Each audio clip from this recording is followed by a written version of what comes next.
तो जिसकी हरकतें शैतानी हो उसे लाइन पर लाने के लिए शैतानी दिमाग ही लगाना ठीक बैठता है।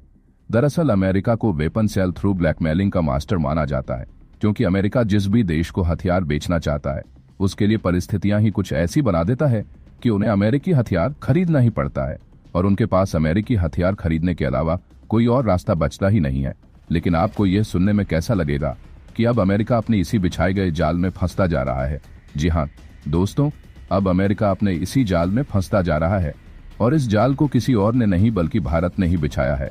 आपको बता दें कि अमेरिका इस जाल में इतनी बुरी तरीके से फंस चुका है कि अब उन्हें यह नहीं समझ में आ रहा है तो करें क्या। और यकीन मानिए दोस्तों कि इसके पीछे भारत ने ऐसे मास्टरमाइंड का उपयोग करके कूटनीतिक स्ट्रेटजी का इस्तेमाल किया है, जिसे जानने के बाद आप भी हैरान रहने वाले हैं। पूरी डेवलपमेंट क्या है इस वीडियो में समझते हैं, लेकिन आगे बढ़ने से पहले जिस ट्रैक में अमेरिका ने दुनिया को फंसाया, भारत ने इनको खुद इसी ट्रैक में फंसा दिया है। उसके लिए वीडियो को एक लाइक करके चैनल को सब्सक्राइब जरूर कर लीजिए, क्योंकि आपके लिए तो 1 सेकंड का काम है, लेकिन इससे हमारी काफी बड़ी मदद होती है। दरअसल अगर अमेरिका को डिफेंस सेल्समैन कहा जाए तो यह गलत नहीं होगा, क्योंकि उनकी स्ट्रेटजी हमें हमेशा यही रहती है कि दूसरे देश को दोस्ती का झांसा देना है और इसी बहाने अपने डिफेंस हथियार बेचकर खुद की अर्थव्यवस्था को मजबूत बनाना है। क्योंकि यह बात आप भी जानते हैं कि डिफेंस हथियार बाकी की सभी वस्तुओं की अपेक्षा सैकड़ों गुना ज्यादा महंगे होते हैं, जिससे अगर कोई भी देश दूसरे देश में डिफेंस हथियार बेच रहा है, इसका मतलब यह है कि उस डिफेंस हथियार को बेचने से सामने वाली देश की मोटी मोटी कमाई हो रही है। और आज अमेरिका जो सुपर पावर कंट्री बनकर आसमान की ऊंचाइयों पर राजा की तरह बैठा है, इसमें डिफेंस सेक्टर का भी बहुत बड़ा योगदान है। और आप जानकर हैरान रह जाएंगे कि अमेरिका की जो इकोनॉमी है उसमें 10% की कमाई अकेले डिफेंस हथियारों को बेचकर ही आती है,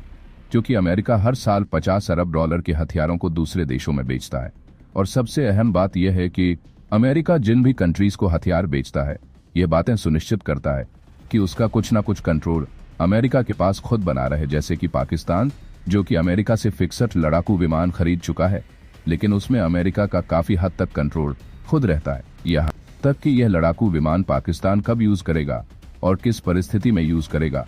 इन सब का कंट्रोल अमेरिका के पास रहता है। और मान लीजिए पाकिस्तान यदि उनके इस कॉन्ट्रैक्ट का उल्लंघन करता है तो अमेरिका इन लड़ाकू विमान को अपाहिज बना देगा, क्योंकि इसकी मेंटेनेंस का कंट्रोल अमेरिका के पास है, तो वह इसकी मेंटेनेंस नहीं करेगा। और इसमें लगने वाले जो पार्ट्स है जिनकी समय समय पर रिपेयरिंग की जरूरत होती है, उनको अमेरिका सप्लाई ही नहीं करेगा। यानी कि कहने का मतलब यह है कि अमेरिका इतना तक कंट्रोल रखता है कि अगर वह चाहे तो पाकिस्तान के पास जो अमेरिकी लड़ाकू विमान है वह एक डिब्बा बनकर रह जाएंगे। और अमेरिका यह रणनीति केवल लड़ाकू विमान के साथ ही नहीं, बल्कि इसी तरह बाकी के भी सभी डिफेंस हथियारों के साथ इस्तेमाल करता है, जहां अमेरिका की इसी स्ट्रेटेजी को किल स्विच कहा जाता है। आपको बता दें कि किल स्विच कोई डायरेक्टली ऐसा बटन नहीं है जो कि अमेरिका के द्वारा फिट किया गया हो और उसे दबाने के बाद अमेरिकी हथियार के सिस्टम को ही फेल कर देगा,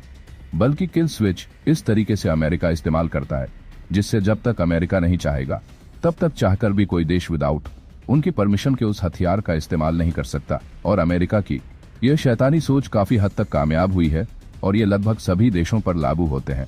जहां इसी के बलबूते अमेरिका कई देशों की सैन्य शक्तियों पर आज भी अपना कंट्रोल रख पाता है। लेकिन अमेरिका की यह चालबाजी सभी देशों पर कामगार साबित हुई, शिवाय भारत को छोड़कर, क्योंकि भारत उनकी इस चालबाजी को आसानी से समझता है, इसीलिए भारत आज तक इनके झांसे में नहीं आया है। और आप खबर में भी देख लीजिए जो कि हाल ही में निकल कर आई है, और बताया जा रहा है कि भारत अमेरिका की इसी छिपी हुई किल स्विच स्ट्रेटेजी को समझता है और भारत इसी चिंताओं के चलते MRFA डील के तहत अमेरिकी फाइटर जेट को इतनी आसानी से नहीं खरीदने वाला। और अमेरिका के द्वारा दिए गए अच्छे ऑफर को भारत ने इसी कारण से कई बार ठुकरा दिया है। बाकी आपका क्या सोचना है, अपनी राय कमेंट में जरूर बताएं और इस वीडियो को एक लाइक करके अपने मित्रों तक शेयर जरूर करें